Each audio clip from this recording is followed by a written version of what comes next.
นี้ฉันปวดหัวปวดตาจังเลยอ่ะน้ำตาก็ไหลงานก็เยอะมากต้องส่งงานด่วนด้วยฉันจะทำยังไงดีล่ะเนี่ยเพื่อนรักปัญหาแบบนี้ฉันเจอมาก่อนแต่พอไปตรวจวัดสายตาปัญหาก็หายไปทันทีนะจริงสิทำยังไงอะชมพู่เธอลองไปปรึกษาที่ The World of Opticon สิเขามีผู้เชี่ยวชาญด้านตรวจวัดสายตาจะมองใกล้มองไกลแว่นตาก็มีเลนส์เปลี่ยนสีได้ทุกรุ่นทุกแบบแว่นตากันแดดเขาก็มีนะโหงั้นดีเลยเธอต้องรีบพาฉันไปแล้วล่ะThe World of Opticon รับปรึกษาปัญหาด้านสายตาตรวจวัดสายตาด้วยระบบคอมพิวเตอร์ที่ทันสมัยจำหน่ายแว่นตานาฬิกาทุกชนิดและคอนแทคเลนส์ทุกรุ่นหรือจะซ่อมก็มีช่างผู้ชำนาญงานละเอียดทุกขั้นตอนไปได้เลยที่ The World of Opticon ถนนภูเก็ตมุมแยกกาดน้ำทองที่จอดรถสะดวกสบายโทร 0546279722มัดรวมข่าวสารจากรัฐเจาะลึกประเด็นร้อนจาก8จังหวัดภาคเหนือตอนบนกับทีมนักจัดรายการ11สถานีในรายการอู้ข่าวเจ้าเหนือพบกับช่วงพยากรณ์อากาศและเตือนภัยรายวันพดสวายกระจายข่าวสารบ้านเฮาและปาแอลเมืองเหนือเวลาดี 4-5 โมงเย็นทุกวันจันทร์ถึงวันศุกร์รับฟังทางวิทยุแห่งประเทศไทย8จังหวัดภาคเหนือตอนบน11สถานีวิทยุสวทเชียงใหม่เชียงรายพะเยาแพร่น่านลำปางลำพูนแม่ฮ่องสอนแม่เสรียงฝางและสวทเพื่อการเรียนรู้และเตือนภัยภาคเหนือพร้อมรับชมทาง Facebook Fanpage ของทุกสถานีสดพร้อมกันทั้งออนแอร์และออนไลน์อู้ข่าวเจ้าเหนืออู้จาประสาคนเมืองเหนือ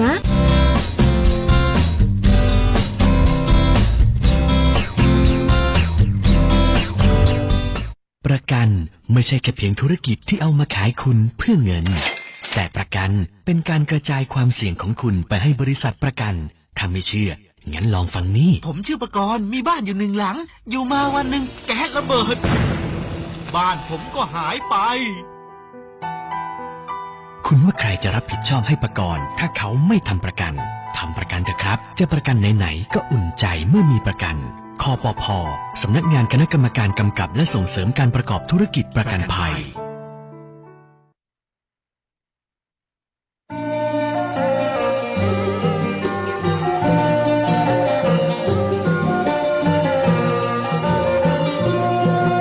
การยางแห่งประเทศไทยจังหวัดแพร่ขอเชิญชวนเกษตรกรมาปลูกยางพันธุ์ดีเพิ่มผลผลิตเป็นพันธุ์แนะนำจากสถาบันวิจัยยาง RRIT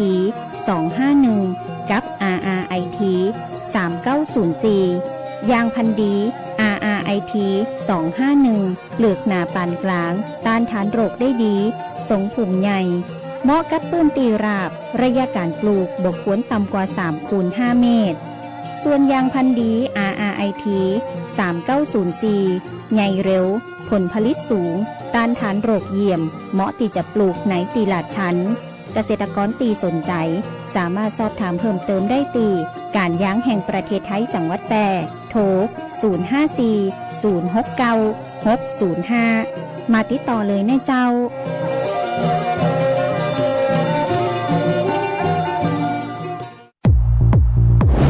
ถ้าทุจริตคือไวรัสเราจะเป็นวัคซีนอย่ารอให้ใครมาเปลี่ยนโลกเริ่มจากเราก่อนขอเชิญชวนทุกคนมาสมัครเรียนหลักสูตรต้านทุจริตศึกษาในรูปแบบออนไลน์ฟรีจากสำนักงานปปช.ผ่านเว็บไซต์ aced.nacc.go.th เรียนง่ายเรียนสนุกจบแล้วได้ใบประกาศนียบัตรออนไลน์ส่งตรงถึงมือ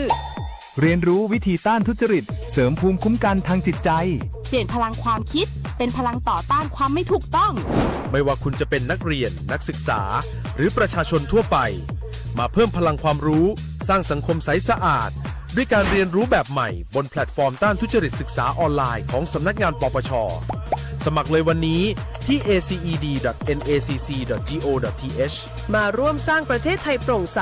ไร้ทุจริตและสินบนเริ่มได้ที่ตัวคุณสนับสนุนโดยกองทุนปปช.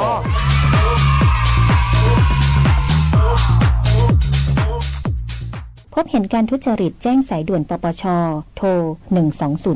1205 เสริมสร้างศักยภาพให้ธุรกิจของคุณด้วยการแปรรูปสินค้าเกษตรสู่ฟิวเจอร์ฟู้ดติดอาวุธทางปัญญาให้พร้อมแข่งขันในตลาดยุคใหม่เรียนรู้ดูงานและต่อยอดกับผู้เชี่ยวชาญมืออาชีพกับโครงการลานนาฟิวเจอร์ฟู้ดสมัครง่ายๆผ่านแบบฟอร์มออนไลน์เพจ Facebook สำนักงานอุตสาหกรรมจังหวัดพะเยาสำนักงานอุตสาหกรรมจังหวัดเชียงรายสำนักงานอุตสาหกรรมจังหวัดแพร่และสำนักงานอุตสาหกรรมจังหวัดน่านหรือโทร 0843632216 สมัครฟรีรับจำนวนจำกัดเสริมศักยภาพวันนี้เพื่อความได้เปรียบในวันพรุ่งนี้ ลานนาฟิวเจอร์ฟู้ดโอกาสดีๆที่คุณไม่ควรพลาด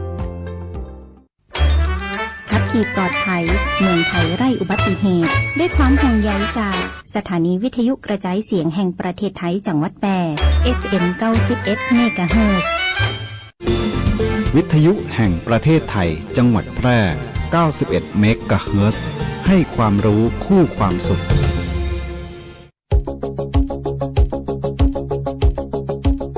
ข่าวสารฉับไวใกล้ตัวบริการทันใจร่วมแรงร่วมใจงานบ้านงานบุญประกวดราคาโปร่งใสและติดตามสภาพอากาศประจำวันโดยทีมข่าว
อบจ.แพร่จัดอบรมต้านอัคคีภัยและการอพยพหนีไฟที่โรงเรียนอบจ.แพร่เด่นชัยวิทยารับมือสถานการณ์ฉุกเฉินเกี่ยวกับอัคคีภัยวันนี้นายอนุวัฒน์วงศ์วรรณนายกองค์การบริหารส่วนจังหวัดแพร่มอบหมายให้นายพิภพฐานวุฒิพงศ์รองนายกองค์การบริหารส่วนจังหวัดแพร่เป็นประธานในการจัดอบรมในโครงการต้านอัคคีภัยและการอพยพหนีไฟที่โรงเรียนองค์การบริหารส่วนจังหวัดแพร่เด่นชัยวิทยามีนักเรียนเข้าร่วมจำนวน165คนประกอบด้วยนักเรียนในระดับชั้นประถมศึกษาปีที่ 4-6 มัธยมศึกษาปีที่ 1-3 และคณะครูมีวัตถุประสงค์เพื่อให้ความรู้และเสริมสร้างทักษะในการรับมือสถานการณ์ฉุกเฉินเกี่ยวกับอัคคีภัยพร้อมกับมีการฝึกซ้อมการอพยพหนีไฟอย่างเป็นระบบและปลอดภัยอัคคีภัยถือเป็นภัยใกล้ตัวที่เกิดขึ้นบ่อยครั้งส่วนใหญ่มีสาเหตุมาจากความประมาทและความรู้เท่าไม่ถึงการซึ่งในแต่ละครั้งที่เกิดเพลิงไหม้สร้างความสูญเสียต่อชีวิตและทรัพย์สินอย่างมหาศาลโดยเฉพาะหากเกิดขึ้นในชุมชนแออัดอาคารสูงอาคารขนาดใหญ่ห้างสรรพสินค้าและโรงงานอุตสาหกรรม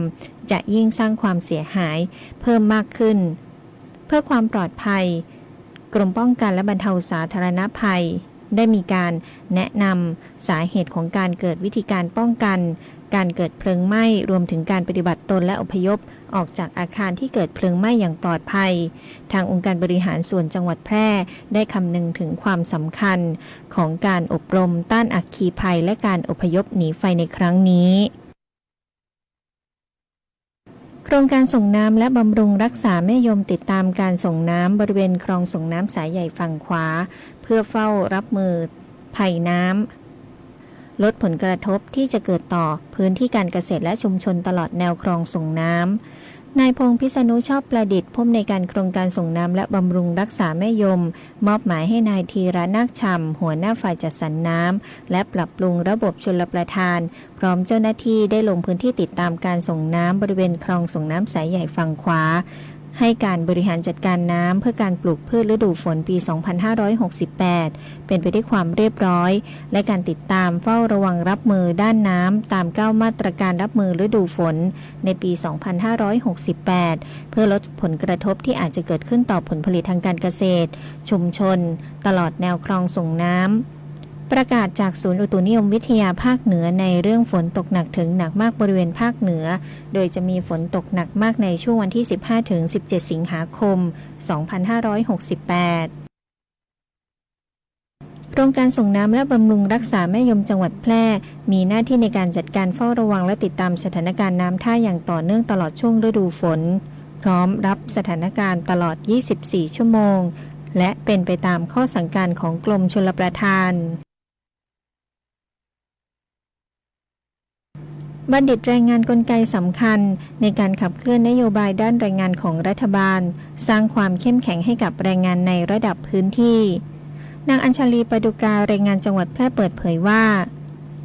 บัณฑิตแรงงานมีจุดเริ่มต้นของโครงการบัณฑิตแรงงานนำร่องในพื้นที่จังหวัดชายแดนภาคใต้และได้ขยายผลไปยังพื้นที่อื่นๆทั่วประเทศครอบคลุมทุกอำเภอมีเป้าหมายที่จะให้บัณฑิตแรงงานเป็นกลไกสำคัญในการขับเคลื่อนนโยบายด้านแรงงานของรัฐบาลและสร้างความเข้มแข็งให้กับแรงงานในระดับพื้นที่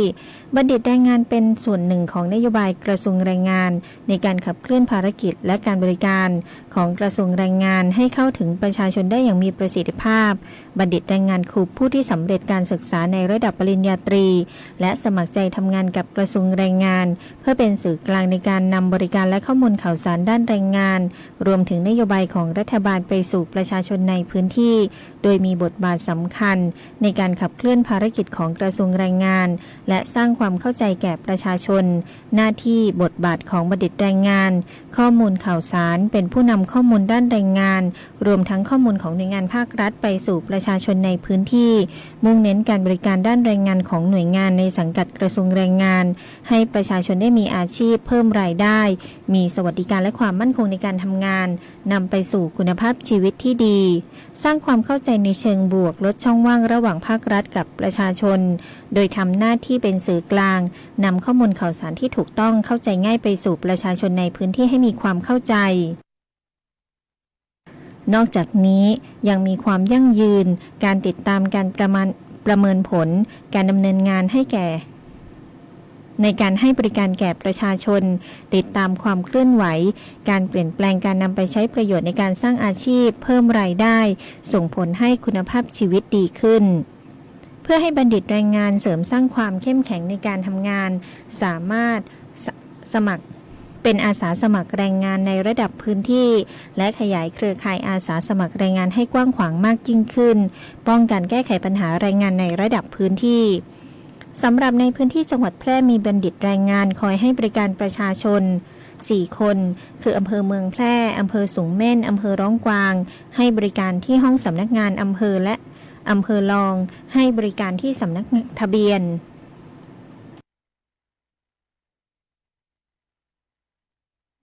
สาธารณสุขคลังจับมือ MOU แลกเปลี่ยนข้อมูลขับเคลื่อนนโยบายการเงินและเศรษฐกิจสุขภาพด้วยฐานข้อมูลแม่นยำปลอดภัยนายแพทย์โอภาสการกวินพงศ์ปลัดกระทรวงสาธารณสุข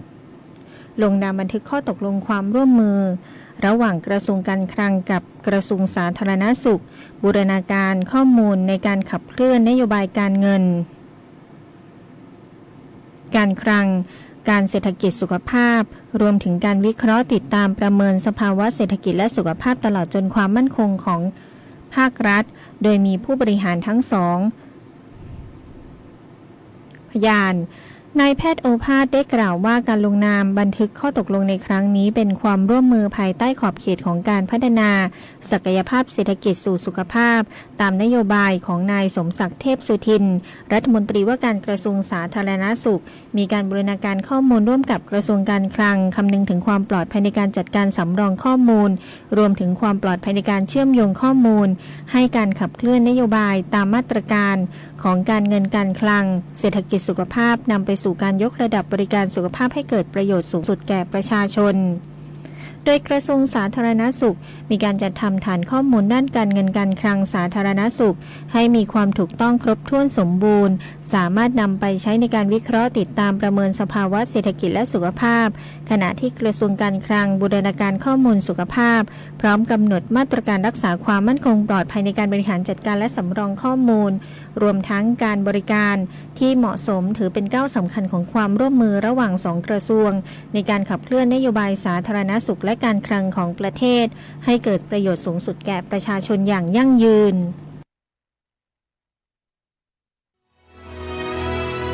รณรงค์ให้ข้าราชการและเจ้าหน้าที่รัฐงดรับหรืองดให้สินบนงดใช้ของหลวงเพื่อประโยชน์ส่วนตนงดใช้เส้นสายหรือกรณีพิเศษใดๆซึ่งเป็นบ่อกเกิดของความไม่เท่าเทียมกันในสังคมหากได้รับคำสั่งใดที่ไม่ชอบด้วยกฎหมายปรึกษาได้ที่สำนักงานปปช.ประจำจังหวัดลดละเลิกจุดพฤติกรรมที่ไม่สุจริตกันเถอะครับไม่งั้นจะเกษียณอย่างไม่เกษมมาร่วมกันสร้างค่านิยมใหม่ประเทศไทยไร้สินบนด้วยความปรารถนาดีจากสำนักงานประชาสัมพันธ์ที่ 3 กรมประชาสัมพันธ์เป็นอะไรเนี่ยนาเศร้านาหมองกึดนักกะจะบอกคือเกินหักได้จะได้ป่ะก็เรื่องนี้เรื่องสีแน่มันกวนใจมันหาตังออกบ่ได้เนี่ยเอ้าแล้วอย่างบอกไปลองปรึกษากองทุนฟื้นฟูและพัฒนาเกษตรกรพอได้ขึ้นทะเบียนเป็นสมาชิกกองทุนไว้กอแน่ถ้าจะยังบ่ฮู้แน่ก็ถ้าเป็นสมาชิกแล้วมีหนี้ในระบบเกี่ยวกับการเกษตรก็สามารถยื่นขอขึ้นทะเบียนหนี้กับสำนักงานกองทุนฟื้นฟูและพัฒนาเกษตรกรสาขาแปรได้เขาจะให้คำปรึกษาแล้วก็ช่วยแก้ไขปัญหาหนี้สินของเกษตรกรตัวนะโอ้มันมีจีอี้ตัวมีเหมือนกันนะเฮาไปสมัครเข้าองค์กรหรือจัดตั้งกลุ่มใหม่รวมกันบ่น้อยกว่า50คนก็ได้แล้วก็ไปขอรายละเอียดยื่นเสนอแผนและโครงการเพื่อฟื้นฟูและพัฒนาอาชีพของเฮาถ้าเฮาบ่มีหนี้บ่มีสินนุจะมีอย่างมาส่งเสริมเกษตรกรพ้องอ๋อบ่ยากเลยปรึกษาสำนักงานกองทุนฟื้นฟูและพัฒนาเกษตรกรสาขาแปรตั้งอยู่ตีถนนกาดน้ำทองหลังบิ๊กซีแปรตำบลนาจักอำเภอเมืองแปรจังหวัดแปรโทร054-534-381เกษตรกรติดไปติดต่อบ่ได้เสียค่าใช้จ่ายใดๆทั้งสิ้นเด้อ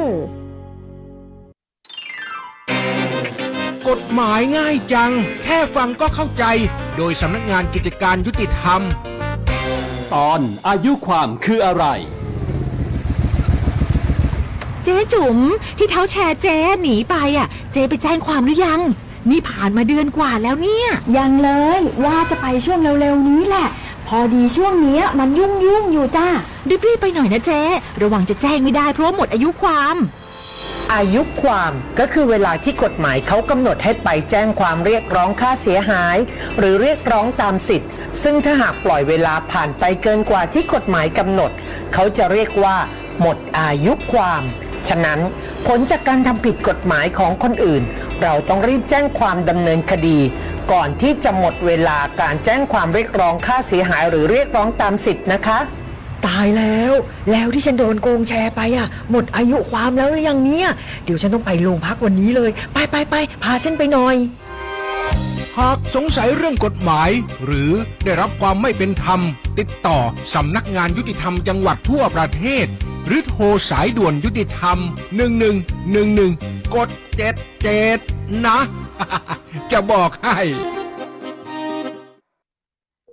อย่าลืมนะครับ1441ร่วมกันป้องกันอาชญากรรมทางเทคโนโลยีบนโลกออนไลน์นะครับ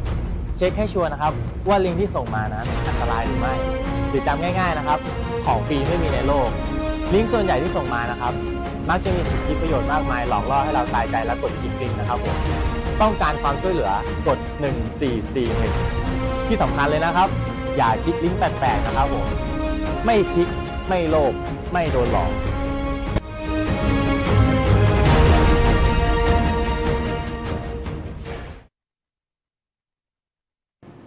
ประกาศจากกรมอุตุนิยมวิทยาภาคเหนือฉบับที่ 6 เรื่องฝนตกหนักถึงหนักมากบริเวณภาคเหนือภาคเหนือมีฝนตกหนักถึงหนักมากบางแห่งโดยมีฝนตกหนักในช่วงวันที่ 16 ถึง 17 สิงหาคม 2568 ทางนี้เนื่องจากร่องมรสุมพาดผ่านภาคเหนือและภาคตะวันออกเฉียงเหนือประกอบกับมรสุมตะวันตกเฉียงใต้กำลังค่อนข้างแรงพัดปกคลุมทะเลอันดามันประเทศไทยและอ่าวไทยจังหวัดที่คาดว่าจะได้รับผลกระทบในวันที่ 16 ถึง 17 สิงหาคม จังหวัดแม่ฮ่องสอน เชียงใหม่ เชียงราย ลำพูน ลำปาง พะเยา น่าน แพร่ ตาก กำแพงเพชร สุโขทัย อุตรดิตถ์ พิษณุโลก พิจิตร และเพชรบูรณ์ วันที่ 18 สิงหาคม 2568 จังหวัดแม่ฮ่องสอน เชียงใหม่ น่าน อุตรดิตถ์ สุโขทัย ตาก กำแพงเพชร พิษณุโลก พิจิตร และเพชรบูรณ์ ขอให้ประชาชน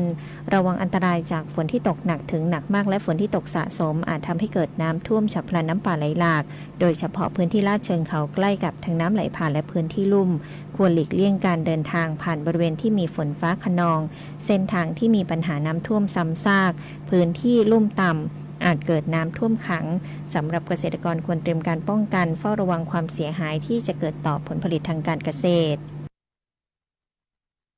พยากรณ์อากาศบริเวณจังหวัดแพร่มีฝนฟ้าคะนอง70%ของพื้นที่กับมีฝนตกหนักในบางแห่งคาดว่าอุณหภูมิสูงสุดบ่ายวันนี้ประมาณ30องศาอุณหภูมิต่ำสุดเช้าพรุ่งนี้ประมาณ24องศาเซลเซียสปริมาณน้ำฝนตั้งแต่เวลา 7 นาฬิกาเมื่อวานนี้จนถึงเวลา 7 นาฬิกาของวันนี้วัดได้ 13.3 มิลลิเมตรวันนี้ดวงอาทิตย์ตกเวลา 18 นาฬิกา 46 นาที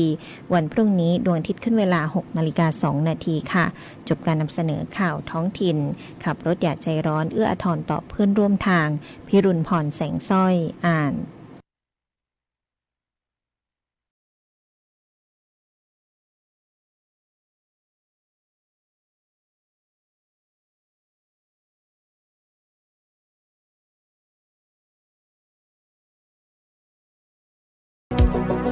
ไม่เชื่อหนอไม่รีบหนอไม่โอนหนอไม่เชื่อหนอไม่รี